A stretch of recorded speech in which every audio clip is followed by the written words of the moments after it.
Welcome to my channel. This is Magic Storytime Audiobooks, where stories come alive.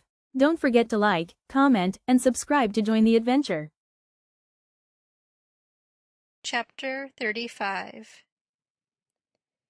It would be most an hour yet till breakfast, so we left and struck down into the woods, because Tom said we got to have some light to see how to dig by, and a lantern makes too much and might get us into trouble. What we must have was a lot of them rotten chunks that's called foxfire, and just makes a soft kind of a glow when you lay them in a dark place. We fetched an armful and hid it in the weeds and set down to rest, and Tom says, kind of dissatisfied, "Blame it, this whole thing is just as easy and awkward as it can be, and so it makes it so rotten difficult to get up a difficult plan. There ain't no watchman to be drugged. Now there ought to be a watchman. There ain't even a dog to give a sleeping mixture to. And there's Jim chained by one leg with a 10-foot chain to the leg of his bed.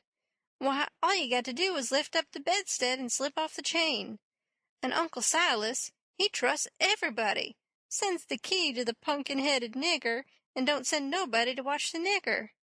Jim could have got out of that window hole before this, only there wouldn't be no use trying to travel with a 10-foot chain on his leg. Why, drat it, Huck, it's the stupidest arrangement I ever see. You got to invent all the difficulties."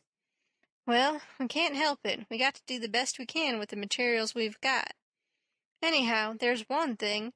There's more honor in getting him out through a lot of difficulties and dangers where there weren't one of them furnished to you by the people who it was their duty to furnish them, and you had to contrive them all out of your own head. Now, look at just that one thing in the lantern. When you come down to the cold facts, we simply got to let on that a lantern's risky. Why, we could work with a torchlight procession if we wanted to, I believe. Now, whilst I think of it, we got to hunt up something to make a saw out of the first chance we get." "What do we want of a saw?" "What do we want of a saw? Hain't we got to saw the leg of Jim's bed off so as to get the chain loose?" "Why, you just said a body could lift up the bedstead and slip the chain off." "Well, if that ain't just like you, Huck Finn. You can get up the infant schooliest ways of going at a thing. Why, hain't you ever read any books at all? Baron Trenck, nor Casanova, nor Benvenuto Cellini, nor Henry IV, nor none of them heroes? Who ever heard of getting a prisoner loose in such an old maidy way as that? No, the way all the best authorities does is to saw the bed leg in two and leave it just so, and swallow the sawdust so it can't be found, and put some dirt and grease around the sawed place, so the very keenest seneschal can't see no sign of its being sawed, and thinks the bed leg is perfectly sound.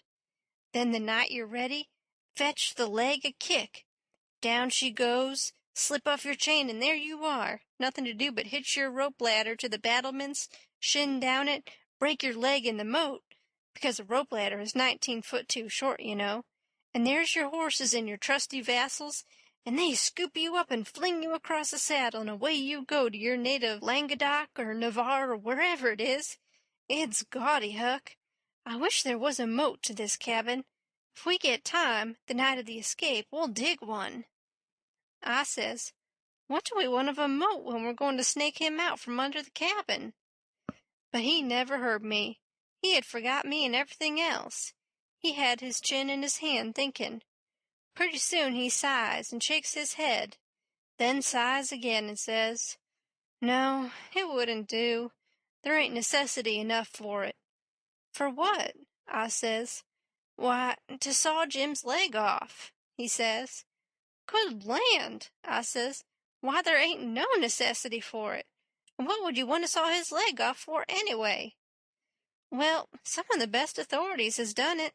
They couldn't get the chain off, so they just cut their hand off and shoved. And a leg would be better still. But we got to let that go. There ain't necessity enough in this case. And besides, Jim's a nigger, wouldn't understand the reasons for it, and how it's the custom in Europe, so we'll let it go. But there's one thing. He can have a rope ladder. We can tear up our sheets and make him a rope ladder easy enough, and we can send it to him in a pie. It's mostly done that way, and I've ate worse pies." "Why, Tom Sawyer, how you talk," I says. "Jim ain't got no use for a rope ladder." "He has got use for it. How you talk, you better say. He don't know nothing about it.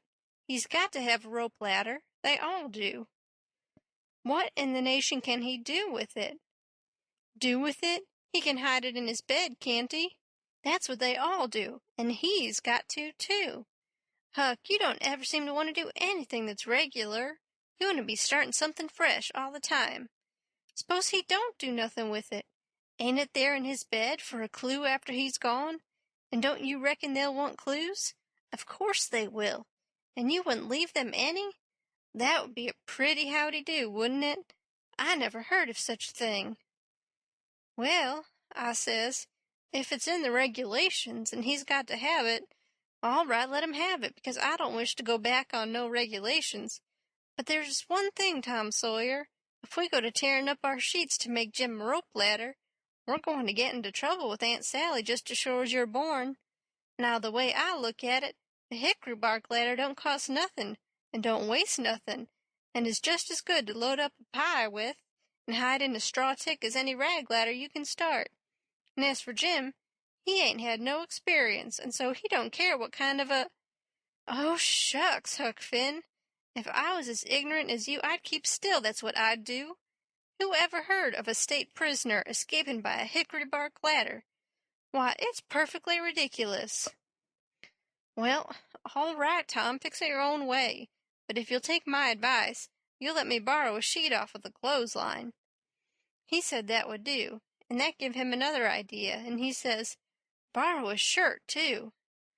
"What do we want of a shirt, Tom?" "Want it for Jim to keep a journal on." "Journal your granny. Jim can't write." "Suppose he can't write. He can make marks on the shirt, can't he, if we make him a pen out of an old pewter spoon or a piece of an old iron barrel hoop? Why, Tom, we can pull a feather out of a goose and make him a better one, and quicker, too. Prisoners don't have geese running around the dungeon keep to pull pens out of, you muggins. They always make their pens out of the hardest, toughest, troublesomest piece of old brass candlestick or something like that they can get their hands on.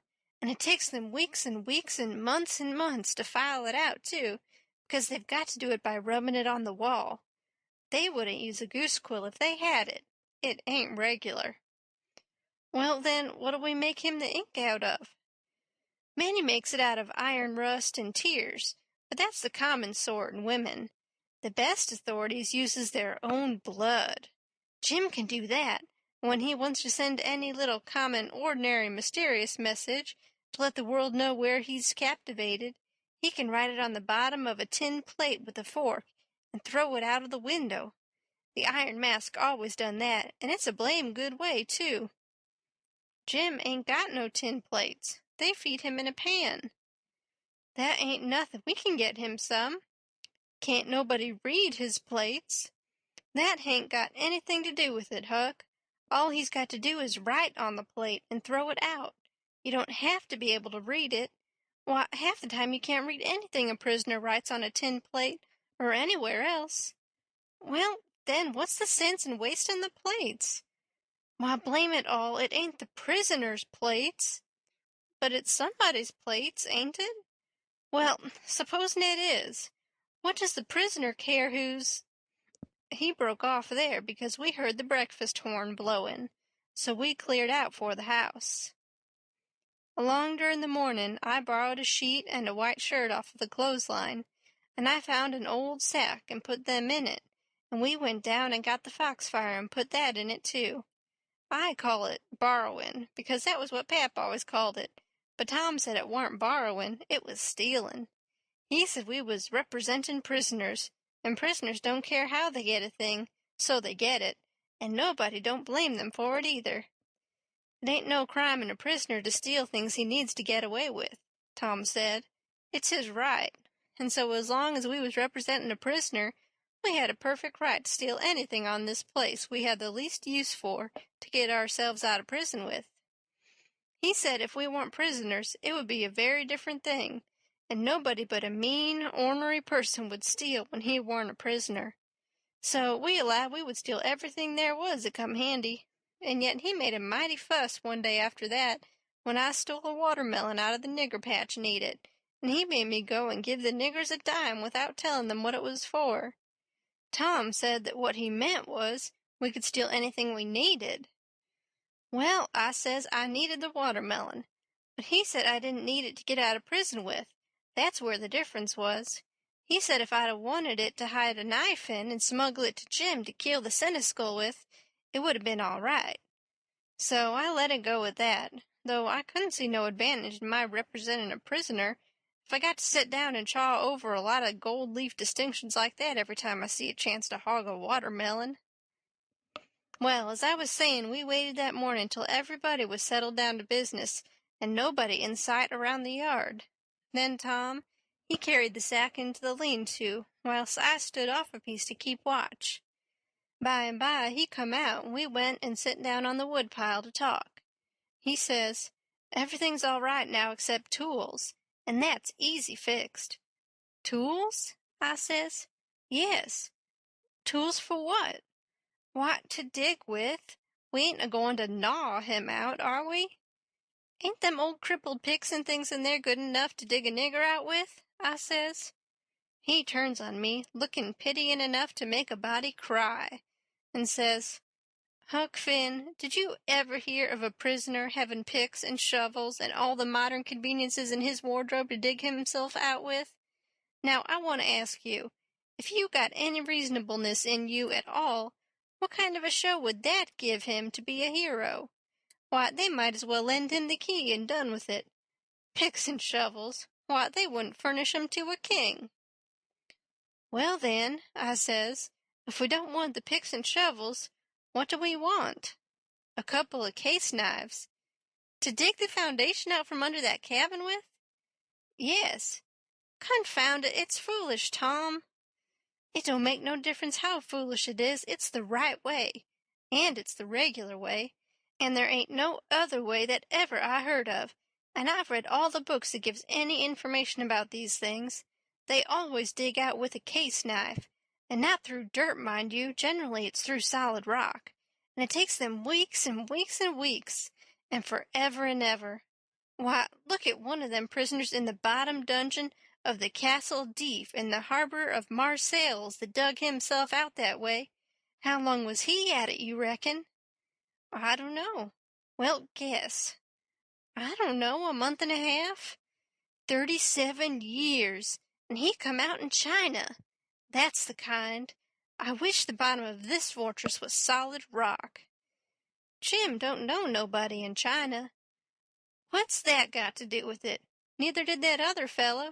But you're always a-wandering off on a side issue. Why can't you stick to the main point?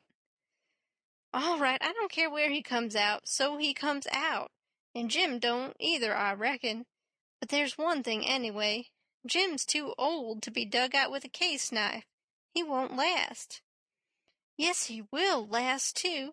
You don't reckon it's going to take 37 years to dig out through a dirt foundation, do you? How long will it take, Tom? Well, we can't risk being as long as we ought to, because it mayn't take very long for Uncle Silas to hear from down there by New Orleans. He'll hear Jim ain't from there. Then his next move will be to advertise Jim or something like that. So we can't risk being as long digging him out as we ought to. By rights, I reckon we ought to be a couple of years, but we can't. Things being so uncertain, what I recommend is this, that we really dig right in as quick as we can, and after that we can let on to ourselves that we was at it 37 years. Then we can snatch him out and rush him away the first time there's an alarm. Yes, I reckon that'll be the best way. Now, there's sense in that, I says. Letting on don't cost nothing. Letting on ain't no trouble, and if it's any object, I don't mind letting on we was at 150 year. It wouldn't strain me none, after I got my hand in. So I'll mosey along now and smouch a couple of case knives. Smouch 3, he says. We want to make a saw out of it. Tom, if it ain't unregular and irreligious to suggest it, I says, there's an old rusty saw blade around yonder, sticking under the weatherboard and behind the smokehouse. He looked kind of weary and discouraged like and says, "It ain't no use to try to learn you nothing, Huck. Run along and smouch the knives, 3 of them." So I done it. Thank you so much for watching. If you enjoyed the story, don't forget to hit like and leave a comment. And of course, subscribe to Magic Storytime Audiobooks for more magical adventures.